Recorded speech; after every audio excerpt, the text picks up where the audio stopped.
بسم الله الرحمن الرحیم. السلام علیکم ورحمت الله وبرکاتو. دا یو دوه نومونه دي تاسو ته په سکرین باندې ښکاری. په دې کې یو نوم دی رامین او بل نوم دی میرال. دا دوه نومونه ډېر ناشنا نومونه دي، ډېر زیات عام نه دي، خو لیکن د معنی په اعتبار باندې مناسب دي. که تاسو یې خپلو ماشومانو لږدئ نو بالکل کېښودی شئ. رامین دا اصل کې د رامین معنا خوشحالي راځي، شادمانی راځي، چستی راځي، چالاکی راځي. دا ټولې معنی مناسب دي. د نوم دپاره که تاسو بالفرض رامین نوم ایږدئ نو تاسو کېښودی شئ. بیا د علاقې ته کتلی کېږي. بعضو علاقو کې رامین د هلک دپاره خلک ایږدي او اکثر علاقو کې رامین چې دی نو دا د جینۍ دپاره، د ماشومي دپاره چې دی هغه خلک ایږدي. مطلب دا دی چې عام طور باندې رامین دا د جینۍ دپاره زیات استعمالیږي، خو چونکې د علاقې پورې خبره ده.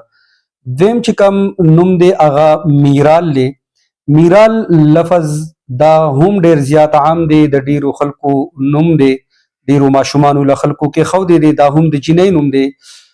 میرال چې کله موږ د دې معنا تلاش کړله نو د دې معنا خو نه په عربۍ لغاتو کې میلاویږي، نه په فارسۍ لغاتو کې میلاویږي، نه داسې په اردو په لغاتو کې میلاویږي. البته دا میرال چې دی نو دا د ترکی زبان لفظ دی او په ترکی زبان کې میرال چې دی دا هرن ته ویل کېږي، هرني ته ویل کېږي. کم چې موږ ورته په پښتو کې اوسۍ وغیره وایو نو د میرال معنا هرني راځي. لہذا د دې معنی په اعتبار باندې میرال نو هم که تاسو بالفرض کېدی نو کېښودی شئ. خو بېل خبره ده چې بهتره دا ده چې موږ د صحابه او د صحابیاتو نوم کېدو، خو که بالفرض داسې یو نوم چې د هغې معنا مناسب وي نو هغه هم موږ کېښودی شو.